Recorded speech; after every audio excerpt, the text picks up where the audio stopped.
Olá pessoal, sejam todos bem-vindos ao canal Filosofia da Psique, sou João Vitor Vorobleski e hoje vamos debater um pouco a respeito de um texto de Immanuel Wallenstein.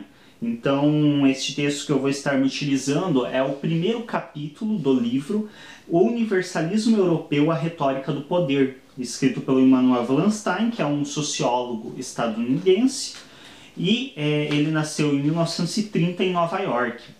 E neste livro, o Immanuel Wallenstein ele nos traz uma visão de um suposto universalismo que é imposto a uma sociedade toda a partir de algumas sociedades que detêm um poder maior sob algumas condições e acreditam que a verdade deles é a mais válida e que pode impor essa verdade a todos os demais.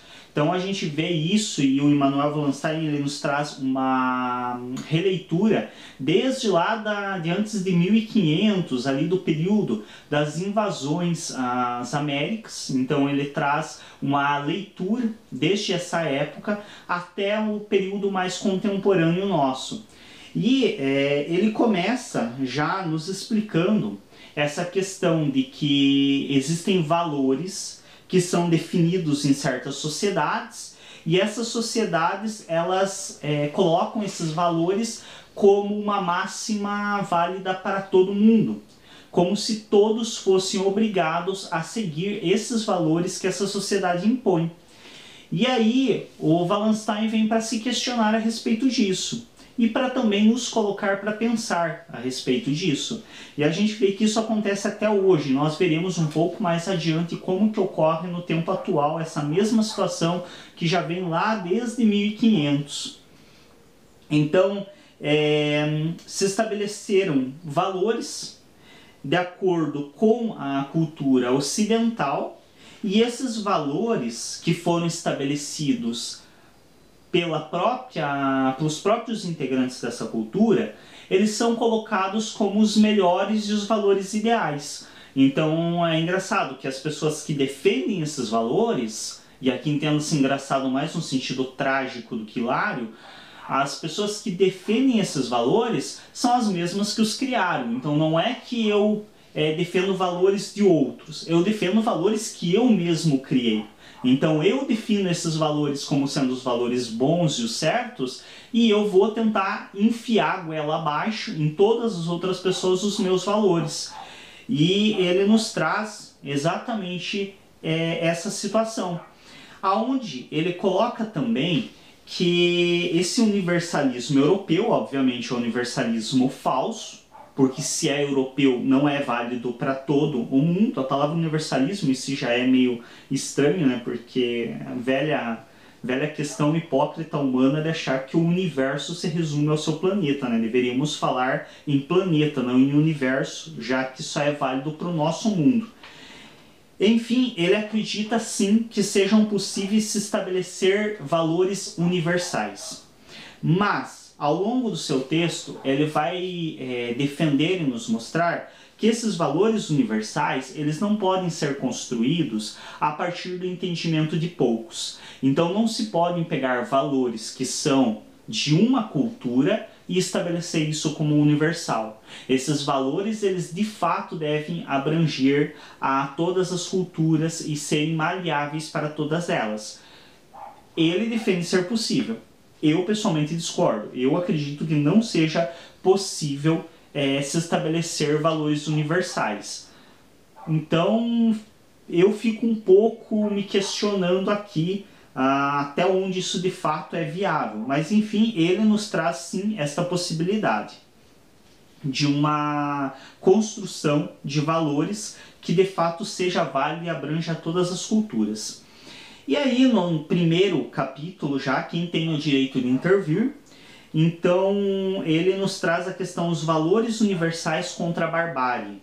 Então ele traz desde o período, como eu já mencionei anteriormente, lá de 1500, das invasões espanholas principalmente, porque como ele é dos Estados Unidos, O que está mais próximo dele são as invasões espanholas que ocorreram aqui em torno da altura do México, divisa com os Estados Unidos. E é a respeito dessas invasões que ele nos traz uma discussão. Então, quando houve essa invasão das Américas pelos europeus, se traziam questões como, por exemplo, temos a obrigação de civilizar os povos americanos. Então, os povos americanos são selvagens, temos que civilizá-los. Eu até, inclusive, brinquei numa postagem recentemente no G+, que eu coloquei, né? Engraçado, que os indígenas, né, que viviam nus, aqui no Brasil, pelo menos, né, respeitavam suas mulheres, havia uma relação boa entre homens, mulheres e crianças, respeitavam a natureza, claro, tinham seus problemas, mas havia um nível de respeito, havia uma convivência em harmonia com o ambiente. Eles são selvagens. E aí quem são os civilizados? Os europeus que chegaram aqui atirando, matando homens, estuprando mulheres, molestando e escravizando crianças, né? Eles são os civilizados. Tá bom, vamos fingir que é isso. Então, aí o Emanuel Wallenstein nos traz um questionamento. De fato, como eu posso definir que esses valores criados pela sociedade europeia, nessa época, são valores válidos universalmente? Por que eu tenho que civilizar os povos nativos americanos? Quem disse que eles precisam do que eu chamo de civilização? Aí se tem todo aquele debate que a Igreja Católica promoveu de que temos que levar o cristianismo para esse povo.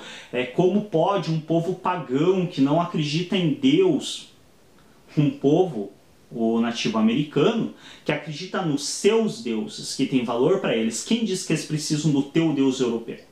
Quem diz que tem alguma utilidade para eles a tua religião e o teu Deus europeu? Isso que Emanuel Wallenstein vem nos questionar. Quem disse que o Deus europeu, a religião europeia, de fato é válida universalmente e todos têm que se adequar a ela? Quem tem o direito, e aí a interrogação no próprio título do seu primeiro capítulo do livro, quem tem o direito de intervir? E quem de fato deu o direito dos europeus virem para a América e imporem um Deus que não tinha utilidade alguma para os nativos, imporem uma religião? Quem de fato deu esse poder, quem deu essa jurisdição para a Europa? E aí ele vem nos questionar referente a vários aspectos da cultura europeia que são tidas como valores universais e que devem ser levados a todos os outros povos. E ele também fundamenta um pouco, nos deixando claro por que a Europa teve condições de fazer isso. Então lembremos que antes do feudalismo, antes do período de toda a Revolução Industrial, muito anterior a isso, a Europa era um poder forte, por mais que passou pelas suas baixas, altas e baixas. Então ela iniciou o poder com muita intensidade em certo período, conseguiu invadir muitas terras, conseguiu conquistas de grande significado. Posteriormente ela foi perdendo isso e foi diminuindo. Mas antes do feudalismo, o feudalismo realmente é o que destrona de vez a Europa, mas antes disso ela tinha um grande poder,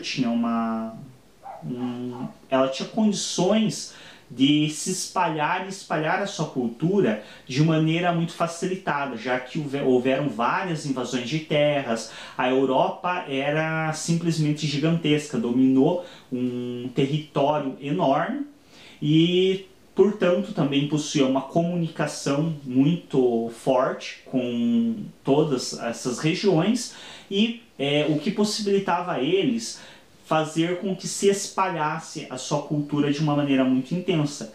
E fazendo desse modo com que se entendesse também a cultura deles como a válida em todos os territórios.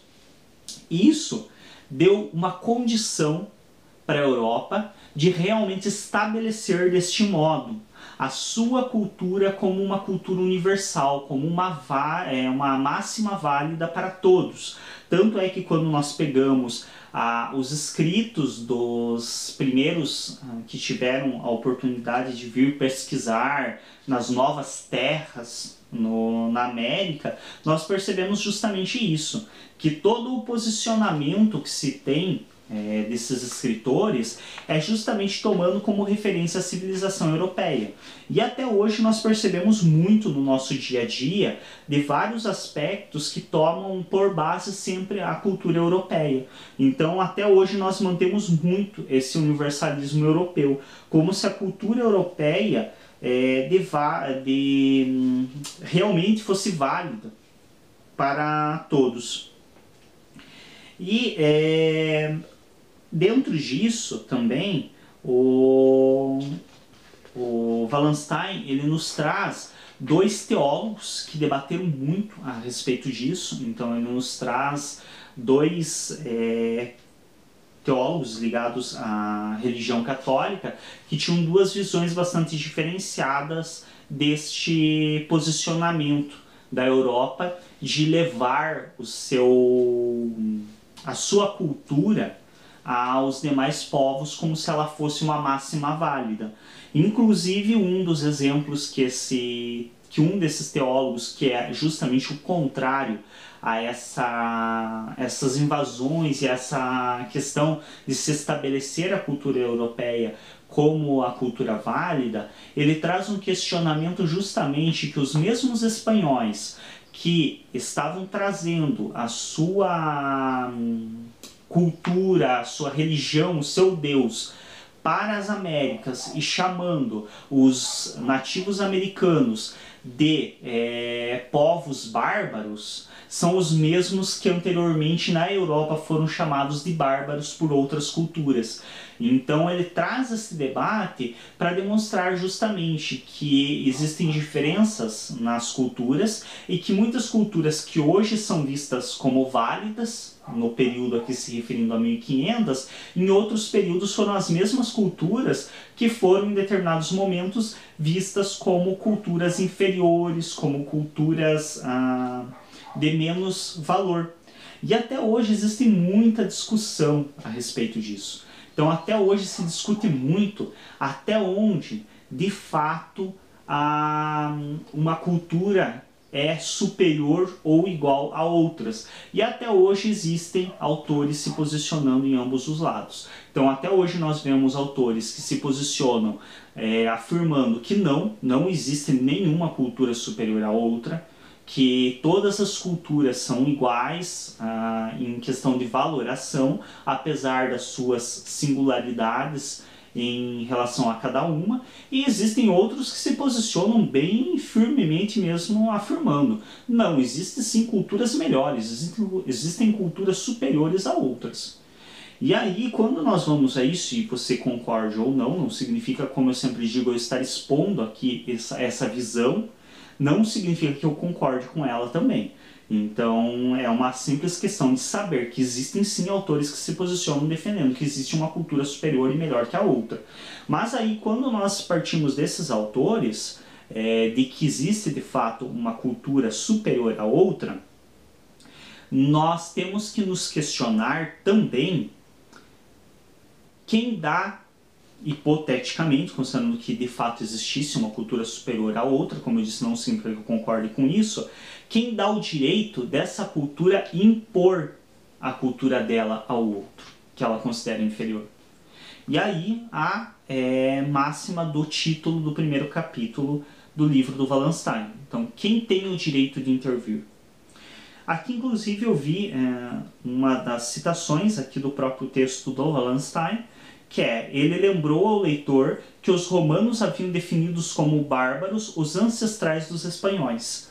Então essa citação que eu mencionei anteriormente, que este teólogo que defende a questão de não ser correto você estar impondo aos demais valores que são da sua cultura, ele justamente traz essa reflexão, que os mesmos espanhóis que agora chamam os nativos americanos de bárbaros e que por isso eles devem ser civilizados, são os mesmos que anteriormente foram chamados pelos romanos de bárbaros.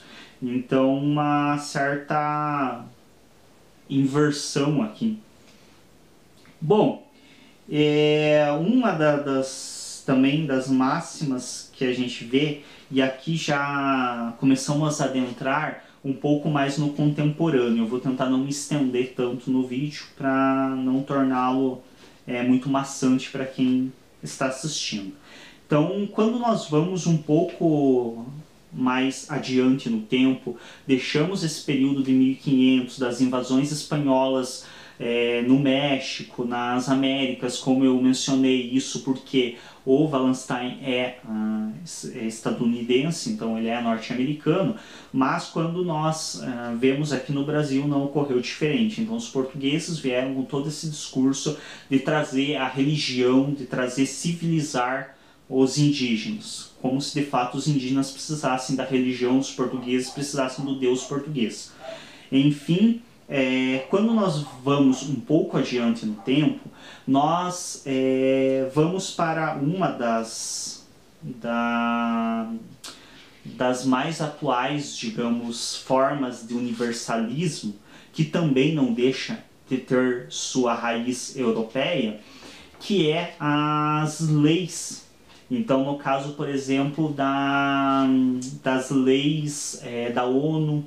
Então, essas leis que são tidas como válidas mundialmente, que todos os países devem aceitá-las e devem ser cobrados pelos demais para que exerçam essas leis. Entre elas, por exemplo, as questões dos direitos humanos. Mas nós tanto vemos que não é uma máxima universal, que existem países, inclusive, que se recusam a participar dessas Nações Unidas e de seguir esses acordos estabelecidos. Então isso já nos demonstra que não é uma máxima universal como eles querem fazer parecer. Então as máximas dos direitos humanos, por exemplo, não podem ser entendidas como máximas universais, porque não são todos os países que aceitam. E aí novamente vem o questionamento: até onde é de direito de nós estabelecermos que o que os outros povos fazem é inferior, é uma cultura inferior à nossa, ou é uma cultura que deve se intervir nela, deve se interferir. Uma frase que tem no livro do Wallenstein que eu achei muito interessante, que é do Gandhi, um autor oriental, e um repórter ele pergunta: Sr. Gandhi, o que acha da civilização ocidental? E aí ele responde: acho que seria uma boa ideia. E aí a gente entende, né, o trocadilho que o repórter havia perguntado para o Gandhi, no sentido de: o que você acha da civilização ocidental, ou seja, o que você acha da forma como se configura a civilização ocidental, tal. E o Gandhi respondeu de uma forma talvez até um tanto quanto irônica, de que civilizar o Ocidente seria uma boa ideia. Então nós percebemos aqui também uma resposta relativamente dando uma certa cutucada com relação ao fato de que todas as máximas que nós estabelecemos são máximas válidas a partir de uma visão ocidental. Então nós temos, por exemplo, a América toda colonizada por uma cultura ocidental europeia, que estabeleceu valores a partir da sua visão. A visão oriental não é a mesma. Então, se pegarmos uma parte da visão oriental, como por exemplo os budistas, entre outras filosofias de vida, nós perceberemos que as máximas que nós consideramos válidas não são válidas para eles. E que muitas das máximas que nós não temos para nós, eles trazem com eles. Então, isso nos deixa mais evidente ainda de que a nossa condição cultural, a nossa condição, o nosso entendimento de civilização, o nosso entendimento de valores universais são construídos a partir de uma máxima ocidental, europeia, totalmente limitada e fechada. Nós não estabelecemos nossos valores em cima, por exemplo, da cultura original do nosso território. Nós não estabelecemos nossas máximas a partir das religiões indígenas, a partir da cultura indígena. Nós estabelecemos a partir da cultura dos invasores, a partir de uma cultura que era na época e até hoje é vista como a máxima e é uma cultura que é imposta aos demais.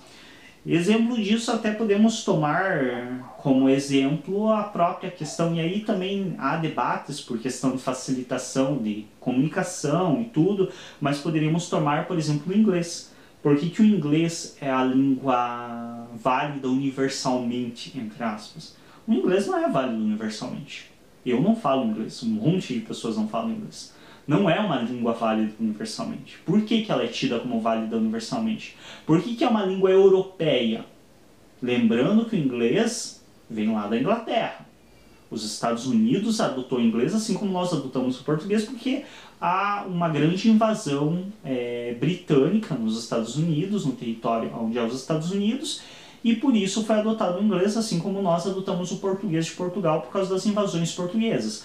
Mas o inglês é uma língua europeia. Por que nós estabelecemos como universalmente válida uma língua europeia? Por que não é o Tupi-Guarani válido universalmente? Não é uma coisa de se questionar? Claro, aí tem essas questões, muitos vão defender, é para facilitar a comunicação, é para isso, é para aquilo. Mas ainda permanece a pergunta, por que o inglês? Há respostas possíveis dentro de uma questão mais mecanicista e mais exata, de, por exemplo, afirmar que o inglês é uma língua mais fácil, mais simplista, mas, enfim, ainda assim, percebemos que é uma máxima universal construída a partir de uma visão europeia. Então, nós temos uma língua europeia, que é o inglês, e nós consideramos ela válida universalmente. Bom, vamos ver o que nós temos mais adiante do texto do Wallenstein que podemos trabalhar.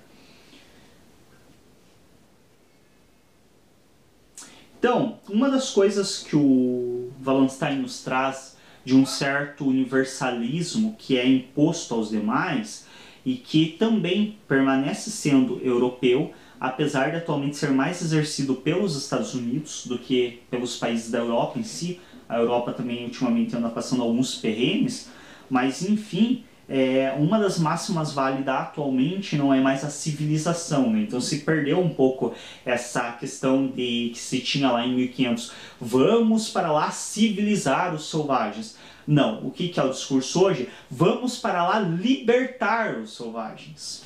Então, uma das coisas que o Wallenstein nos traz é a questão da democracia.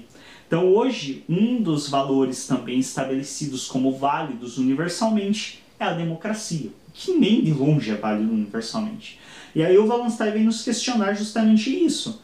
Então, quem dá o direito aos Estados Unidos, por exemplo, de irem lá no Iraque, explodir bombas, matar pessoas, promover uma guerra, promover destruição em nome de uma democracia, afirmando que não, temos que derrubar o ditador, temos que derrubar os cruéis ditadores e estabelecer uma democracia. Será? Quem deu esse direito?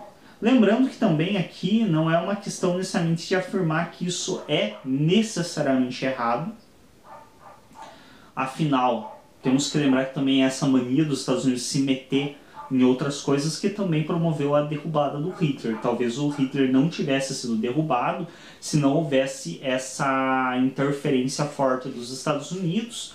É claro que houveram vários outros países envolvidos, mas talvez os Estados Unidos tenha sido uma carta de grande valor na jogada de derrubar o Hitler. E aí muitos podem talvez até afirmar que não vê sentido de ter derrubado o Hitler. Como posicionamento pessoal, eu acredito sim que é uma máxima válida derrubarmos uma ditadura. Eu, pessoalmente, me posiciono como totalmente contrário a qualquer tipo de ditadura, qualquer poder ditatorial, não importa qual. Quando uma pessoa não tem o direito de questionar e reclamar, significa que a coisa não é boa. Porque se fosse boa, ela não teria medo de ser desbancada, ou seja, ela se manteria mesmo diante das reclamações, mesmo diante dos questionamentos, ela ainda assim se manteria. Então, se uma coisa precisa calar a boca das pessoas para se manter, é porque ela não é boa. Se ela fosse boa, ela não precisaria disso, ela se manteria mesmo diante das críticas, mesmo diante das tentativas de derrubada. Enfim, isso também é um dos questionamentos e um dos posicionamentos que o Wallenstein nos traz. Então, essa máxima utilizada atualmente tanto pela Europa quanto pelos Estados Unidos de irmos libertar os povos que estão sob o poder de um ditador cruel. Então vamos lá libertar os coitadinhos. Assim como os portugueses e os espanhóis vieram civilizar os coitados dos índios, que eram selvagens, que não sabiam a importância do Deus europeu, que não sabiam o valor da religião, que não tinha valor nenhum para eles, que não tinha utilidade alguma. Não sabiam o valor das leis europeias. Assim, o mesmo discurso que era utilizado na época, até hoje é utilizado por muitos dos países, tanto os europeus quanto os Estados Unidos. Vamos lá libertar o pobre povo que não conhece a democracia, o povo que é oprimido pela ditadura. Questionável. Não, como eu disse, eu não me posiciono a favor de nenhum tipo de ditadura, mas, no mínimo, é um lateral para que nos questionemos e, de fato, busquemos entender o que dá o direito de um país se considerar, de fato, melhor que os demais. E lembrando que, quando falamos deste posicionamento, nós estamos falando a partir de uma visão que é a visão máxima válida. Ou seja, quando nós falamos em ir lá para o Iraque, derrubar um ditador e colocar a democracia no lugar, nós estamos falando a partir de uma visão máxima válida, que é a democracia, que é a nossa visão. Nós vivemos hoje na democracia, nós estamos em um país democrata. De poder democrático. Não sei se democrata é a palavra correta, mas estamos em um país onde a política vigente é a democracia. Mas, e se nós estivéssemos em um outro tipo de regime? Será que teríamos a mesma visão? Não estou dizendo que não também. Como eu disse, não estou defendendo ditadura em hipótese alguma. Mas é uma coisa a se questionar. Assim como é de se questionar se os indígenas americanos realmente acharam, nossa, que legal, estão vindo civilizar a gente. Estão vindo estuprar as nossas mulheres, escravizar os nossos filhos e chamam isso de civilização. Estão vindo trazer um Deus que queima pessoas vivas e chamam isso de um Deus benéfico, um Deus que vai nos ajudar. Sendo que nós temos os nossos próprios deuses. Nós temos o Deus Vento, o Deus Rio, o Deus Tupã, o Deus Tupi. Temos a deusa Kayara. Eu não sou tão bom assim com os nomes dos deuses indígenas. Mas enfim, os indígenas tinham sua própria religião, tinham seus próprios deuses, tinham suas próprias crenças, tinham suas próprias leis. Então não é assim como a cultura europeia da época colocou, como se os indígenas não tivessem Deus ou tivessem um Deus menos válido que o deles. Os indígenas tinham seus próprios deuses, leis. Quem disse que os indígenas não tinham leis? Eles tinham suas próprias leis internas, que não são as mesmas europeias. E que talvez essas leis europeias não tenham sentido e nem valor para os indígenas. Temos que nos perguntar, e uma coisa que eu até trouxe em uma das aulas que eu estava fazendo, que uma professora questionou, falando a respeito disso, uma briga que eu tenho constantemente com as pessoas, que é referente à questão do ser humano ser o único a produzir linguagem. Muitos até hoje afirmam isso, é um erro grotesco. Não é o ser humano o único a produzir linguagem, de modo algum. Os golfinhos, inclusive, têm uma linguagem verbal, no sentido de sons, muito mais elaborada e complexa do que a nossa. E aí minha professora até questionou, mas os outros animais não escrevem. Tá, mas a primeira coisa que nós temos que nos perguntar é qual é a utilidade da escrita para os outros animais. Qual é a utilidade do Deus da religião europeia para os indígenas? Qual é a utilidade das leis europeias para os indígenas? Talvez muitas coisas que nós levamos para os outros povos, trazendo como uma máxima válida universalmente, não apresentam uma utilidade para os outros povos. Então isso é apenas um dos tantos questionamentos que o Wallenstein nos traz a respeito desse universalismo que era principalmente europeu, em 1500, e ainda permanece com sua vertente europeia, mesmo sendo hoje mais aplicado pelos Estados Unidos.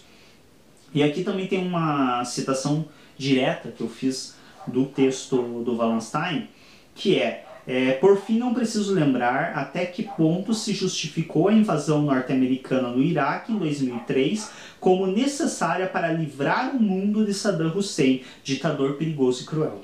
Então, a velha questão que eu já havia trazido, de que se estabelece como a democracia, que é um valor ocidental, principalmente europeu. Lembremos que a democracia ela surge principalmente na Grécia, ali um dos berços da democracia é a Grécia, e que é uma cultura ocidental, assim como a filosofia. Então nós não vemos, por exemplo, na filosofia, quando nós estudamos em escolas, em universidades, mesmo na universidade, que o ambiente acadêmico ele é mais abrangente, ele é um pouco mais aberto, nós não estudamos a filosofia, por exemplo, oriental, nós não estudamos o budismo, nós não estudamos as demais filosofias orientais, nós estudamos a filosofia grega, uma filosofia ocidental. Então, mais uma vez, a máxima do universalismo europeu como a verdade válida. Enfim, creio que isso seja o principal do texto do Wallenstein.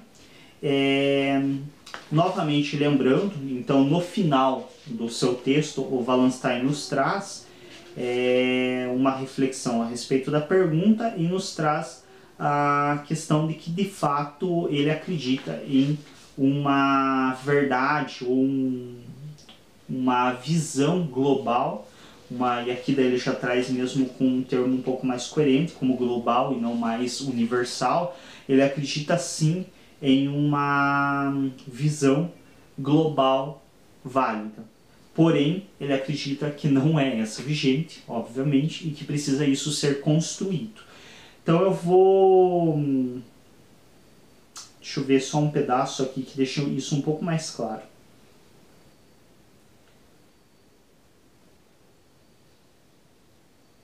Então, olha, ele diz aqui, mas ainda assim tem algo a nos ensinar. Certa humildade, isso ele está se referindo ao teólogo que defendia e se posicionava a favor desses valores universais, desses valores europeus como valores universais.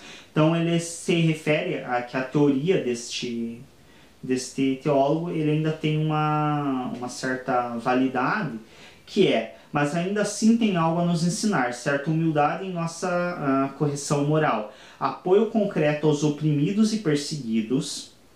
Perdão, ele está se referindo ao teólogo que é contrário à visão do universalismo. Então, ele coloca no final do seu livro que o teólogo que defendia uma visão de universalismo como algo válido, que de fato temos que levar a cultura para os demais povos, ele acabou vencendo, e o teólogo que se posicionava contrário a isso, que dizia que talvez a nossa máxima não seja válida para todos, ele acaba perdendo o campo e acaba sendo menos ouvido e menos lido e validado. Mas o Wallenstein nos traz que ainda assim, apesar dele ter sido atualmente mais ignorado, ele ainda assim tem algo a nos ensinar. Certa humildade em nossa correção moral, apoio concreto aos oprimidos e perseguidos, busca constante de um universalismo global que seja verdadeiramente coletivo e, portanto, verdadeiramente global. Ou seja, aquela velha questão. Ele acredita sim que seja possível se estabelecerem valores que de fato sejam válidos para todos. Porém, esses valores têm que ser construídos considerando as singularidades de cada povo, considerando a cultura de cada um, considerando o apoio aos oprimidos e aos mais fracos, e não apenas a história dos vencedores como válida. Enfim, é isso. Espero que tenha ficado claro o que eu tentei expor da obra do Wallenstein. A obra é um pouquinho...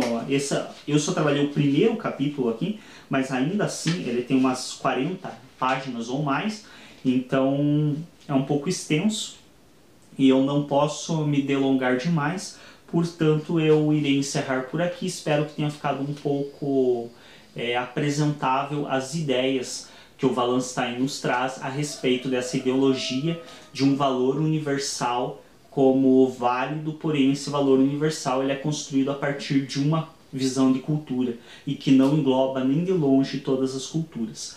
Obrigado a todos pela atenção. Se você ainda não é inscrito no canal, se inscreve, clique em gostei nos nossos vídeos para ajudar a destacar e até um próximo vídeo.